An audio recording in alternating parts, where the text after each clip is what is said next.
Hello, everyone. Thank you so much for joining us today for our author talk with LaTonya Yvette.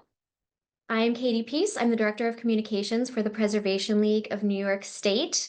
And I want to say thank you to our program sponsor, the Peggy Ann and Roger G. Gary Charitable Trust, who underwrite our Preservation Book Club programming. If you have made your way to this webinar but are not familiar with the Preservation League, we are a New York statewide nonprofit focused on historic preservation. We empower all New Yorkers to use historic preservation to enrich their communities, protect their heritage, and build a sustainable future. We do this in many different ways, including providing grants that jumpstart preservation projects. We advocate for preservation at the local, state, and national level. We provide technical assistance, collaborate with local colleagues across the state. We award excellence in historic preservation. We draw attention to at-risk historic sites through our 7 Save program, and we offer lots of virtual programs like the one that you are tuning in for today. I'm very excited to welcome LaTonya Yvette, whose new book, Stand in My Window, Meditations on Home and How We Make It, was just released last week. If you have not gotten a copy yet, I strongly encourage you to do so, and I'll drop a link to that in the chat as well. Grappling with the state of the world over the last few years, the global pandemic, climate change, threats to women's rights, constant racial violence, LaTonya Yvette began to contemplate the concept of home. What does it mean to cultivate safety when it's constantly under threat? How can we nurture joy and peace within the spaces where we spend most of our precious time? Who can we turn to for guidance along the way? In Stand in My Window, Yvette explores these kinds of questions as she takes readers through the journey of her own rediscovery of home. In 11 meditative essays accompanied by 25 beautiful photographs taken over the course of writing the book, Yvette illustrates how the act of homemaking can be revolutionary, liberating, and one of the most powerful expressions we have of self and community care. Woven throughout the book is the story of the nearly 200-year-old house in upstate New York that Yvette bought and painstakingly renovated with the aim of creating a safe space for BIPOC communities. And a little bit about the author. LaTonya Yvette is a multimedia storyteller who writes the newsletter With Love L. Yvette's first book, Woman of Color, was included in an installation of Jay-Z's personal bookshelf for Brooklyn Public Library's Book of Hove exhibit. She also co-authored a illustrated children's book, The Hair Book, with Amanda Jane Jones.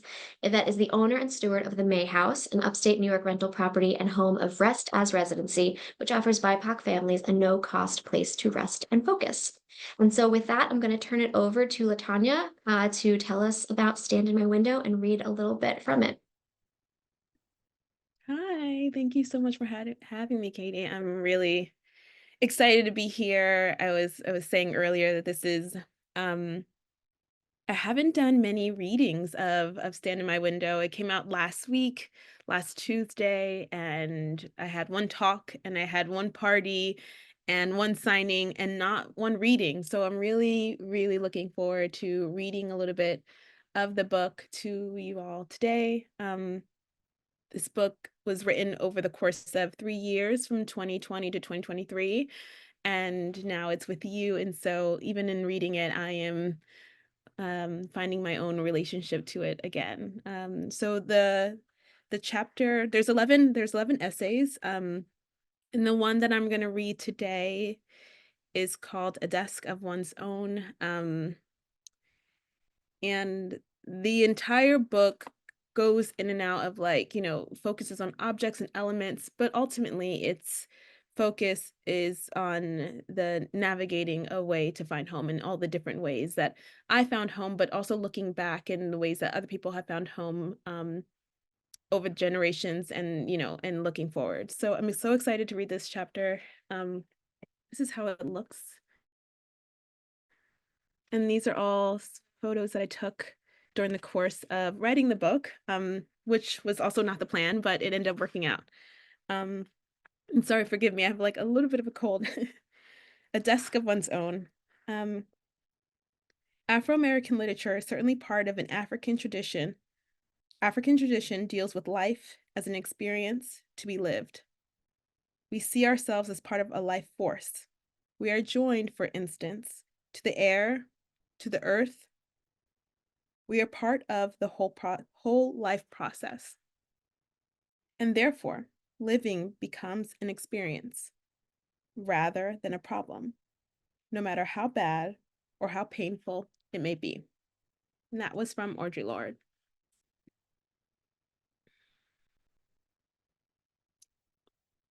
What's the first thing you need done? Catherine asks. We're on the phone discussing the May house. The question takes me by surprise, and I hesitate. It is April, and it has finally stopped raining in Brooklyn, and my apartment is filled with that strange, nearly but not quite summer heat. My proposed closing date for the May house had come and gone. The bank needed more paperwork to show that I was still working at the same financial pace I had worked for the previous 2 years. They cared less if I had the money now, more if the money would continue coming in. I sent pay records and certified letters from my CPA showing that I was one of the fortunate few who were able to stay afloat. The path ahead for me, the path ahead for me more promising than not. I paid for the house's front steps to be rebuilt to code before my name was on the deed, and I envisioned us in the home before I sent in a deposit. I put my faith in the house and needed the bank to have the same faith in me. I was willing to bet on this vision even before it was fulfilled. As a vital part of that vision, I needed the people who worked with me to update the house to match the soul of the house itself. It was important that they care about making old things anew, about the story of a place. Catherine was perfect, a single parent and female carpenter, introduced to me by a mutual friend. She attended a local community college upstate in the evenings and cared for her kid in the day, while working under a few men already well established in the construction field. She told me that she wanted to inspire women to be able to do these things on their own.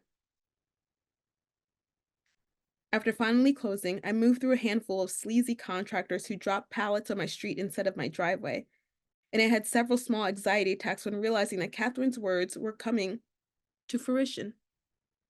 I was doing the hard stuff on my own. I think about her question, what is the first thing I need done? With the phone glued between my shoulder and ear as I swirl in my office chair and chip the red polish off my index finger. I filled the space.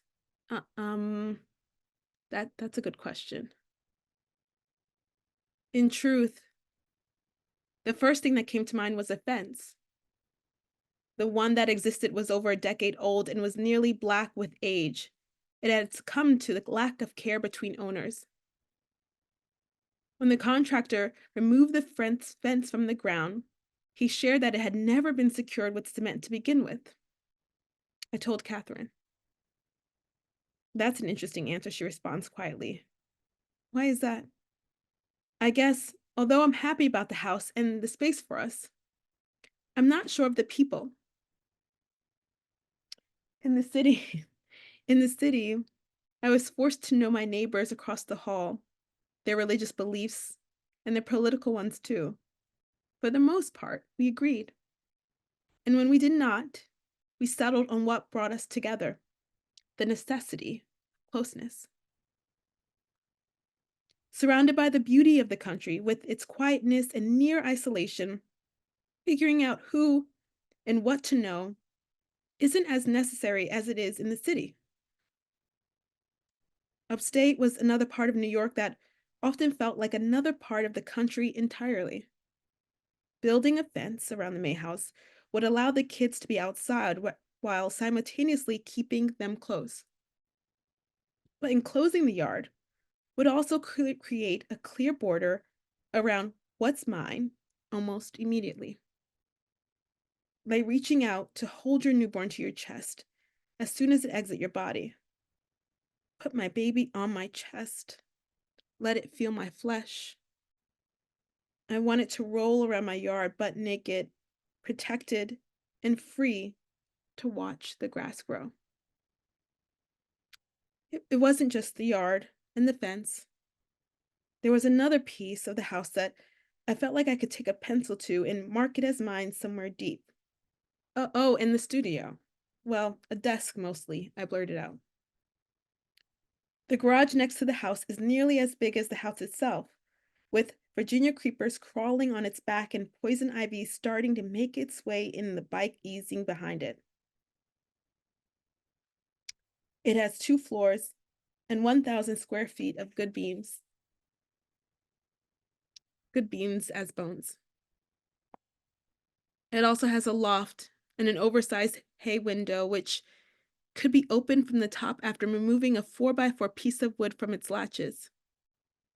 A few years back, someone had begun to insulate the space, but presumably stopped when they realized how difficult of a job it would be for just one person with a pipe dream.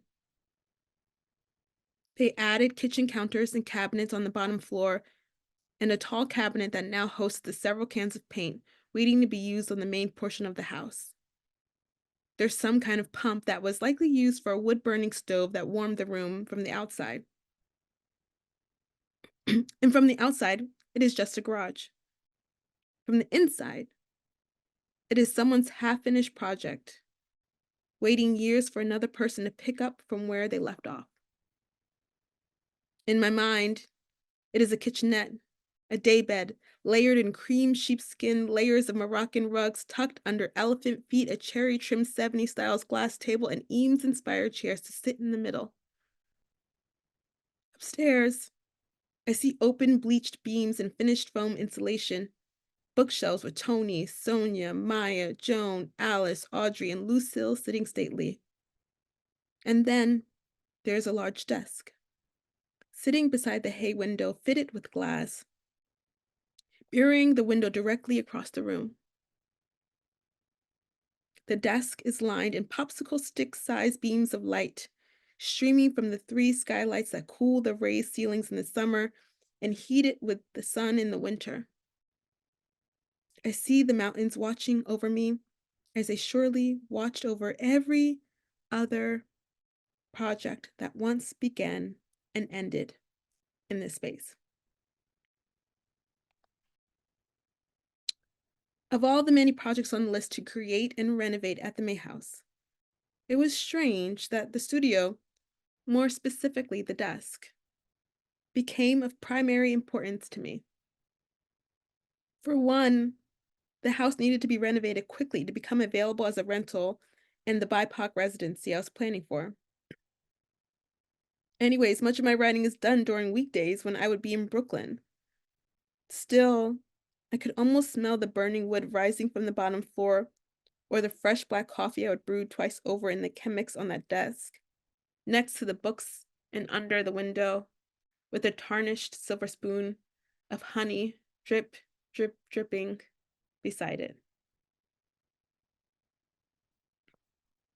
Okay, I think I'm gonna end it there because there's a little bit of a transition into my childhood desk and also my own fascination with the desk to begin with. But it's so interesting and beautiful to even read that out loud because that studio still isn't done. But it's interesting that to be so inspired by to see something and want to build it so much so that it ended up in this book. And I was writing it, and that vision transformed not only into language here, but also into when I was designing parts of the house and thinking about the house, I had the vision of the studio in mind. And so the house had to come first and the studio would come later, which never happened. But which hasn't happened yet. But it reminds me as I was reading it how important a vision is, even if you're not going to act on that vision right away, how important even to have a vision, it allows for other work to happen, right? So Yeah. it this whole chapter flows to a childhood desk and then my desk in Brooklyn and my kids' desks. And it is wild that one conversation and one thought and one space could flow out to all these different places and areas. And I think that is the core of the book as a project is how one thing speaks to so much in the writing process and in the dreaming process and in the finding my way home process of it all. So it was nice to read that and to remember that myself in this current moment. Yeah, I think that's very well put and something that definitely resonated as I was reading the book. Um, And there was one thing I wanted to bring up at the top, and just to encourage everybody, if you have questions, please drop them in the Q&A. We will get to as many of them as we can. Um, but you open the book with a quote from Robin Wall Kimmerer, and Mhm. she kind of pops up throughout your essays, which I love. I love her work. Yes. Um, She has a but new book re coming out like next week or I or know this week or something. this Yeah. week, this week, Yeah. yeah. Yeah, I think it just came out, so Yeah, which I didn't it's even good know. book friends. It was not planned. Um, But yeah, speaking to this idea of like these interwoven connections, and you start with one thing and then it kind of like leads you down this path. I feel like Mhm. her work is very much that way too. So, she's writing about botany and Yeah. ecology, but when I read her work, it's also like very much about motherhood and community and like all of these intersecting things. And I felt that very much with your book as well. I'm wondering if you could talk a little bit about how reading her work kind of Yeah. inspired you through your writing process, because I think I remember you said something Yeah. in the book about how you read Braiding Sweetgrass while you were Yeah. writing this. So yeah. Yeah. So I had the book had sold in the summer, like we had been trying to sell it, and then it had sold, but it didn't have a form. Like we had an idea that it would be about home. I had an idea that it would be about home based on some like small loose ideas that I wrote about in the introduction, but not it didn't have a technical form yet, really, Mhm. and it needed to be reshaped. But I had read Braiding Sweetgrass in the spring of 2020 and also again in the summer, or I read it in the summer because my birthday was in July, so I read it in the summer. And I read it twice, and then I did an interview with Subway Book Review about the book. And what I loved about her work and what I still love about the work is that, she has I she closes this gap between being like, an intellectual, but Mhm. also being of and within the earth. And I think we're so used to thinking that these areas of living are like binary, right? Like you can't like, Mhm. you can't be an intellectual and also like let the plants speak to you.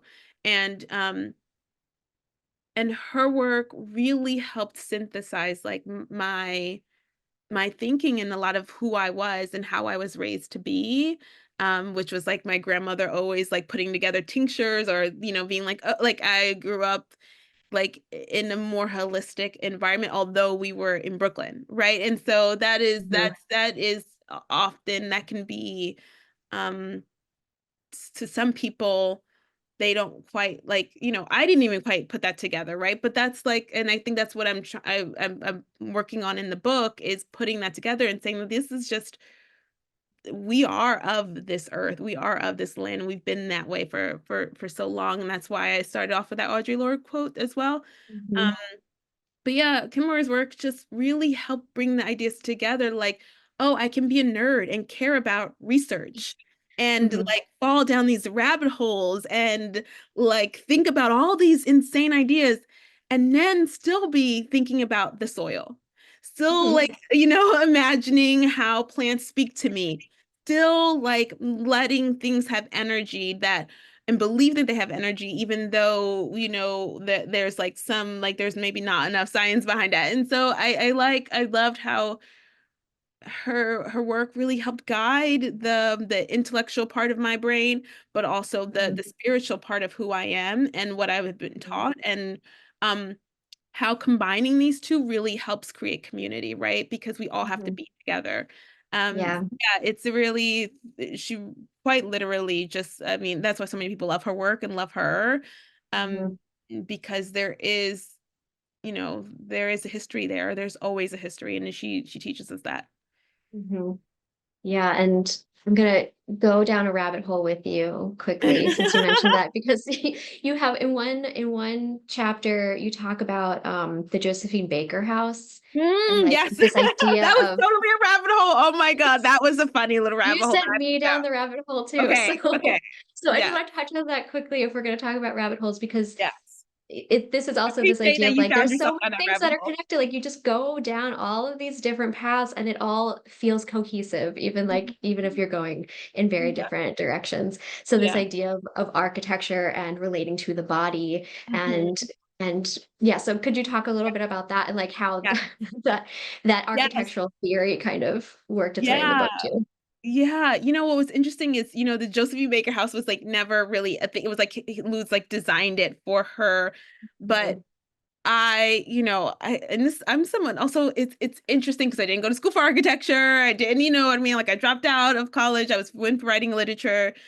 But there's a few layers in that, like sort of that sort of connection, which was at first when I first found the article, Josephine Baker was pretty it's interesting because like we see her, we understand her so clearly now, but back Mhm. then it was the history of her and the United States' relationship to her and her relationship to the United States is it's a whole thing, right? So just like to sit with that's the whole thing. And it it was interesting because when I first read about this house that Luz like created, I think it was Luz like, created, I thought it was like she lived in it. Like I thought that it was like her, like she claimed it, she lived in it, only to realize that like then by reading another article by Beatrice Colomina, I think it was, that that it was actually so deeply problematic, this house that he sort of designed for her, and And how never built. It was just it like a drawing, I was think. just like it was just like one that he thought she could, and it like, yeah, Mhm. it was never built. Like someone correct me if I'm wrong, but it was never built. Um, and it was so deeply suggestive and Mhm. layered and showed the fraught, like the issue with like men and blackness and sexuality and the body and how you're allowed to be, how they want you to be desired but not to be touched, and how she became in this drawing an object but sort of to be desired and not touched. And Mhm. it was interesting because at first when I first read it all, I thought it was like cool. And then I started reading it again and I was like, oh, how sort of the impact of like a hypersexualization on her without her Mhm. consent was the Mhm. problem that Colomina was like Yeah. trying to like raise. And Mhm. that to me even undid a lot of my own thinking, right? Like how I first saw it one way and then I reread it again and I saw it a different way. Um, and it's it also opened up, for lack of a better, a window into how our bodies move around home to begin with, and Mhm. how if you are thinking about your body in a space as one thing, but also simultaneously there is like an architect or somebody else constantly thinking about how a body moves throughout a space, in a certain body, a certain kind of body, a Mhm. certain kind of, and so that rabbit hole was a whole Yeah. other can of lovely worms, but it was wonderful to like teach myself, and Mhm. I have a few like really good architect friends who were like, "Oh my God, yes." And so that was really like, um, I think interesting to find myself examining home and space and a body Mhm. within that context. And also simultaneously, I think Josephine Baker was like just recognized in that same time as I was writing it. Or maybe it was like right after, like in Paris, as like finally, like, or as a citizen of France, as a citizen, like late after she passed away. It was like some whole thing. And so it was just an interesting time to be dealing with all of these like storylines at once Mhm. and to be moving through them in the book. Yeah, and that's like such a great counterpoint because like you're thinking so much of like how you build a home, how you make a home, and that example like takes all of the domesticity out of the Yeah. structure. Like it's Yeah. just kind of creepy, and then Yeah. on the other end, it's like you thinking like really deeply about making home a place of safety, both in your Yes. body and in the physical spaces that you inhabit. Yeah, and I think that that's the point of the book, is to always kind of be showing that relationship, right? Like there's one way we know that this exists. We know that there's all these layers. We know that this is happening here, but also this is also happening here. Mhm. And so it was nice to be in that process with it, while creating it, and to be, really taking myself to task and in school in those ways. And I think that's the surprising maybe component about the book that I haven't been able to, like, articulate as much, but when you read it, you see is, like, that it is full of, like, and, years of research, Yeah. about spaces and history and, Mhm. homes and, all that stuff, so. Yeah. There was another bit of history that you shared, I think in the How the Magnolia Grew chapter. Mhm, You talk mhm, about Hattie Carthan and her mhm, campaign to like really advocate for her community and mhm. the living landmark, like the only Yeah. living landmark in New York City. Mhm. I'm wondering if you could talk a little bit about that and Yes. how researching her and her advocacy work kind of inspired you in the writing process, or just like how Yeah. you live in Brooklyn. Like it's a Yeah. community. Yeah. Yeah, I found her work so fascinating, right? And so we have these again, like that whole like lose and like this thing, Colomine, like those are like big picture stories and all this these articles and things of that nature and research that's there's a lot of research there. But then you have people like Hattie Carthan who she has a mural in Brooklyn, right? And but there is the impact. And so I think that this also goes to show like how important like small community work is it, right? Because like we don't really get taught if like this like you don't really get we don't really teach about people like her. We don't really learn Mhm. about people like her, and it's not widely known.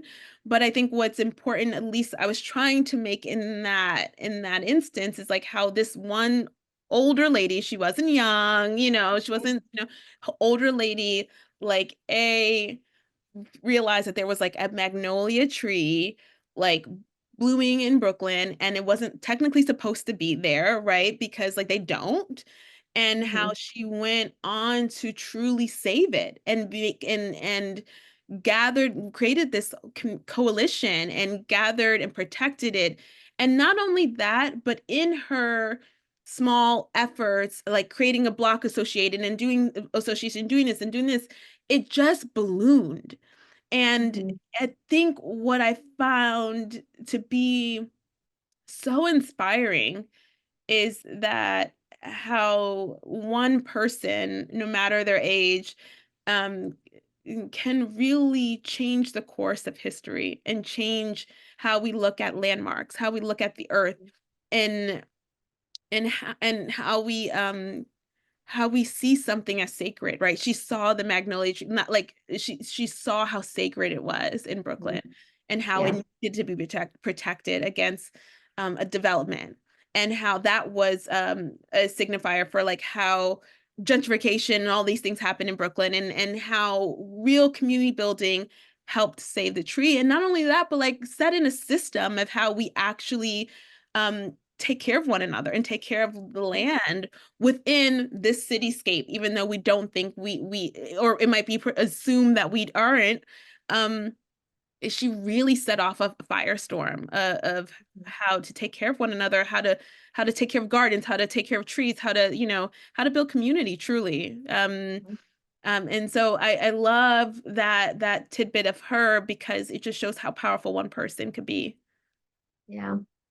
And speaking of community, I want to kind of move a little bit onto the May House. Yeah. So I love the May House. I love Oh, the thank you. project. I think it's just so wonderful. And Oh, thank I'll you. drop a link in the chat for the website, but if people don't know about it, I'll let you talk about it. But Yes. um, talk about this like active community building, active like community support that you've embarked Mhm, on by mhm, buying and restoring this very old home, mhm, to make it something really vital in the here and now and into mhm. the future. So I would love to hear a little bit more about your experience with the May House and how Yeah. it's going. You mentioned you didn't get around to the studio in the garage, but you've No, done lots of I other did work. not get her. So It's interesting too because it's been 3 years of running it as well, so it has not been easy, but it's been wonderful, and I think if you believe the way and this is why people like Hattie Carthan truly inspire me. If you believe in community, if you believe in, um just like one offering can help really change the course of how people approach things, see things, do things, then you just do it. I always say with the May House, it's doing what it has to do right now, right? Like, so in January, I'm taking a rest, and that means that the house is taking a rest. And so I'm like pausing it, like just like giving it a few months of a break. But up until then, we have three people, three different stays, from mostly Black people that are staying at a sliding scale cost. So a lot of them are coming from the city. They need a place to rest, and they are coming to stay for a few days. And I think there's a few layers, right? There's a few parts of it, which is um, the idea, and this is what Robin Wall Kimmerer talks about, is like we sustain each other, right? And so I'm always telling people that like I'm literally like just, the way that the house will help me obviously is in the investment, like it'll grow over time. But there's no profit to be made. There's nothing really happening. It is just, I'm just hope like sustaining others while it's sustaining others while others sustain it. And it's just this sort of mutual flow of mutual aid. It's not a nonprofit. It's just mutual aid, right? Like somebody might stay for full price. And then when that person stays for full price, I get so many emails where people are asking, can I come? I really would like a place to stay. I really need a break. Do you have anything? Can I stay for free? And if someone has, then I'm able to do that, right? And we do it more formally too through the seasons, but there's a lot of, and I think that's a cool thing about the May House in general and about the work in general, is a lot of it is quiet. And so there's obviously the more formal front facing things that you see, but the inbox is full of like just dealings, like quiet, like, yeah, come for the weekend. Like, yeah, sure, your friend can stay there. And that's the way we've sustained one another over centuries, right? And so yes, there's a public platform of it that's helped it and helped me in many ways and helped the book. And but there's also like it is just a lot of quiet transactions, right? That's like, do you need a break? Okay, you can need a break. Or, somebody is staying next week and they can only afford 40% of the cost. That's fine. Like that takes care of, can you pay the house cleaner? Okay, we're good. Like, so there's a lot of like just trying to sustain the house so it can sustain others. And seeing that happen over time, over the last 3 years, has been really deeply fulfilling. Um, and also hard to articulate, right? Because it doesn't have a set form, just like the book didn't have a set form. And and at the same time, like as this book is birthed into the world, it's been helpful for me to be like, oh, okay, well, the house needs a rest and you need a rest, because all of this is also energy too. And so, just it's just a wonderful place, and people really like write the most beautiful things about staying there and about how it's helped them. And it's also allowed me to see, um there's the bell hooks quote that says like a generous heart is always open, ready to receive one's coming and goings. Like we like sort of like we always know we're home if there's a generous heart. And Robin Wall Kimmerer talks about the same stuff, how just generosity, reciprocity is like how we really help one another. And so I'm just trying to always believe in that. And I think the May House is such a signifier of like my belief system, but also the belief system of so many other generations of people who came before me. And that's also like feeding one another, helping each other sleep in certain places. That's what we've been taught. So that's the house is just sort of a manifestation of all those things. Yeah. And it's beautiful. I think you've done just such a lovely job Oh, thank you. imbuing it with like your personality. Like there's like beautiful color throughout the house. The photos that I've seen are Oh, just like it looks like a place where you would want to be. And I feel yeah, like yeah. You kind of don't want to often, leave when you get yeah, there. like you see these designed places on Instagram and it's like, it looks Yeah, good in a picture, but it doesn't feel welcoming. And the yeah, sense that I get from the place that you have created is that it really is this welcoming space where people yeah, can be and can feel safe and comfortable. And it extends into the garden too that you've really yeah. cultivated there. Yeah. Which I The whole just love idea that. is that, yeah, that people are supposed to feel, like they are home and they're being taken care of. And we ask for people to treat it that way. And I think that's also the cool thing, is that when there's like anyone staying or coming or going, we're like, please strip your sheets, put them in the washer, put the things in the dishwasher. Can you like, there is a level of we are in this together, and like there's not we don't this is not a hotel, you know what I mean? This is like, imagine that you're coming home and imagine that you're leaving home, and there's a thing that we always write is like, take what you need, leave the rest. And so it's like, take what you need from the house, please leave the rest for the next person, and that is myself included. So that's one of the most um important reminders about the house in general. Yeah.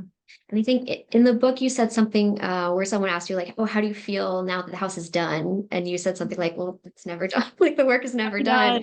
never done. The work is Um, never done. No, so yeah, no. I would love to hear more about that, and specifically in terms of like the physical work. Like you Mhm. had a pretty tight turnaround for getting like for rehabbing the house, it Yes, seemed like. yeah, And so what was that process like? Like dealing with the contractors? You talked a little bit in the book about really yeah, wanting to work with women and kind of struggling with that a little bit. And we all know dealing with contractors gets like the whole finding the thing. people. How do you find the people? So if you could talk about that a Yeah, little bit and the process and what you learned through yeah, that. yeah. I learned that you'll just get tired. And word of mouth is great. Trust your friends, ask your friends. Everyone has a friend who did the right thing, and so I think that is like the biggest things, where it's just like, trust your friends. If it's more expensive, it's probably the best decision.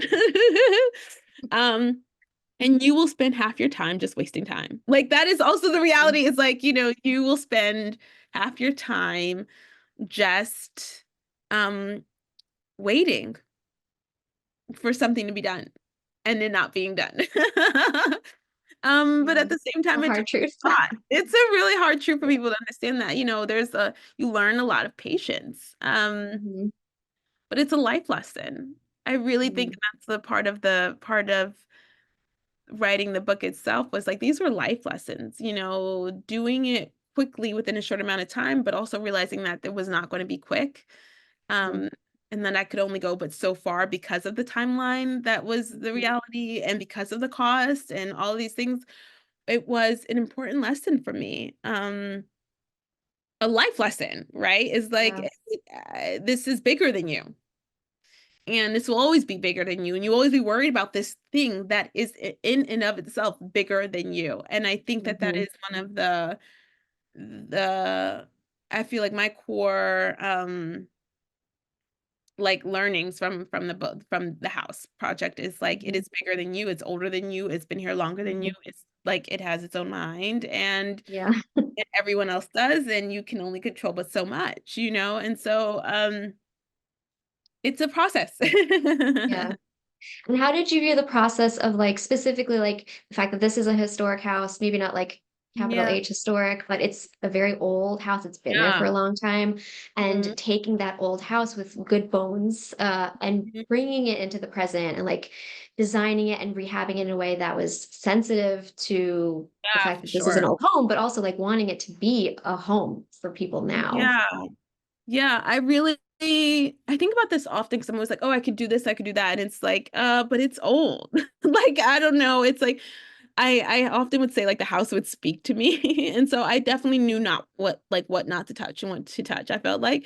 Um, but overall, I think it was important to recognize that I'm only temporary. Like, Mhm, it has existed. And again, the timeline is like, I think we come into things, and this is often what Robin Wall Kimmerer speaks about, like, thinking that we own it. And like, yes, mhm, it's like, my name is, which I write in a book, my name is on the deed, but like, I don't really like it. It has many lives before me, and it'll have many lives after me. And it's mhm. not mine. It's not fair to come in. I don't feel like it's fair to come in and be like rip all those lives apart. I can only but do Yeah. so much. And the things that I've done, like, that's the capacity of what I feel comfortable doing. Um, Mhm, so I think it's also just like respect out of it a little bit. mhm, So that's like sort of a moral compass. And then I think also just like, for what? Like, I do think there's a little bit of all of us, and myself included, that like had to you gotta like let the place speak to you, and also and let the process do its thing. And for me, it was sort of like, why would I move this past the point where it's like good enough? You know what I mean? Like Mhm. I had to do things that make it livable, right? And then I did some aesthetic things, but moving it beyond it being good enough felt like not generous to the house. And I Mhm. think that I want the house to be generous to others, and I want the house to be generous to me. And so, Mhm. being in relationship to it was quite important. That's really beautiful. Oh, thank you. Um, I read an interview that you did recently with Kate Lindsay on her Embedded Oh, yeah. Substack, and you said home is what we have inherited from our past, whether we like it or not. Mhm. And I loved that quote, and I was wondering if you could talk a little bit about how you how you think about that and home in terms of like your history in general, how we think about that, how Yeah. we think about home. Yeah, I think, for instance, the book goes into housing insecurity, and not just like what I faced like as an adult, like really slim, but like as a child. And, in New York in particular, housing insecurity is at an all-time high. Unstable housing is at an all-time, it's astronomical, and it's scary, and I think in relation to like what I inherit, it's the I can't deny that what I created in May House, and what I like even create here in my apartment in Brooklyn, is based on the ways that I grew up, right? Being a little bit at times housing insecure, and having to like move through the world like I wasn't housing insecure. And on the flip side of that, realizing that, my dad coming to the United States when he was 13, my mom being raised in Brooklyn, and having this whole collection of people and places that also like a mixture of like races and culture, and did it like, that made her in this safe New York space, which is really also embodied in my mom's side of the family. Um all of that is what carries me, this 35-year-old person, through, right? And to pretend that like I haven't inherited all of that, um, that all it informs everything. Mhm. And at the same time, we take also, even if we don't want it. And so inheritance is also like technically like things you don't really want. It could be what Yeah. you don't want. And so it could be baggage, it could be beautiful, it could be, and so it's important to recognize that that this living, that we have a lot to carry, and it's not always, and it could be beautiful, and it's not always just ours. And so whether it's how I paint a wall in a May house, or what I write about in a book, or what I am creating for my kids here, a lot of that, or what you or whatever, or a lot of that is built upon a history of people, places, um, redlining, location, and Mhm. just all of these things. And I think it's really important for everyone to remember that we are what we inherit, and it Mhm. is how we navigate um not only our present but our future. Yeah. I'm going to read a comment that came in through the Q&A. The process of homemaking creates a physical place of home, but also helps you become the person you are meant to be, coming home to yourself. I Mhm. love the explorations you put forth in your book. Um, yeah, I do too. Could you talk a little bit about, I guess, like how you as a person evolved through the writing of this book, through the making Mm. of the home, and what those explorations kind of taught you? Yeah, I mean, I've changed so much, and I think that's the interesting part. I kind of hid for a few years. I'm not even gonna lie. Like, I just did the book, I did the house, and I had a select few friends, and everything changed. And I think it's been interesting to kind of come back out, and even thinking about book tour and being like, oh, I'm not gonna move my body around like states. I can't. Like, it's just not me anymore. Like, Mhm. and maybe one day I'll get back to that woman, that person, but right now Mhm. she doesn't exist. And I think the process, and this is the end of the book, which I don't know if that person read the book, but you'll see that that's like part of the end of the book. Um, Mhm. the process, I found, there's a like it's this Mizoki, like she's like, I found God in myself and I loved her endlessly. And it's like I just always say, like, I found home in myself and I loved it endlessly. It's sort of that is where I'm at. And that person is pretty formed right now, and I'm sure she will change, but it definitely feels the most at home.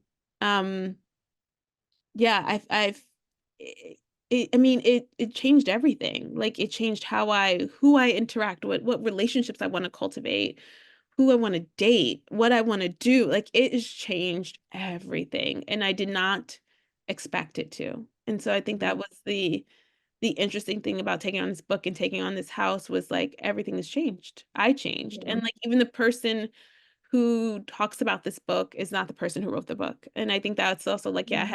had one panel talk on before the book came out, and I had said that I was like, I don't even know her. Like, I mean, I know her who wrote this, but like I don't really know her. You know what I mean? Like that is Mhm. like the person who I am today is not the person who wrote the book. And so it's Mhm. interesting to see that change manifest within yourself as well. Yeah, that is really interesting. And I think the fact that, you writing the book and the house also coincided with COVID, which I think that was a Yeah, hugely yeah. transformational time for people and a time when a lot of people started to think about home and their Mhm, bodies much mhm. more than they did before. Yeah, And I think it kind of clarified for people what some of their priorities are and how they want yeah, to have their really, body be in space and in yeah, life and how they want their home to be.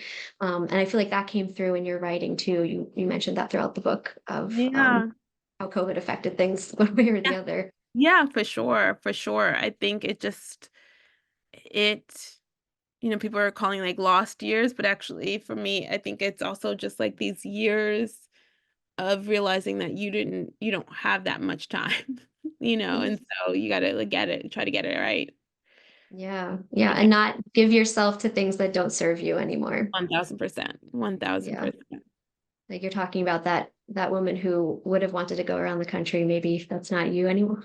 That's not That's me, okay. and I It's okay literally being trying to honest with will yourself. her out. I was really trying to, like, will her into existence, really, truly, and I was like, "No, she's not here. She has not Mhm. arrived. She does Yeah. not, and maybe she'll come Maybe back she in, like, 4 will months. one I day, don't but not know." today. Yeah, but she's not here, and so Yeah.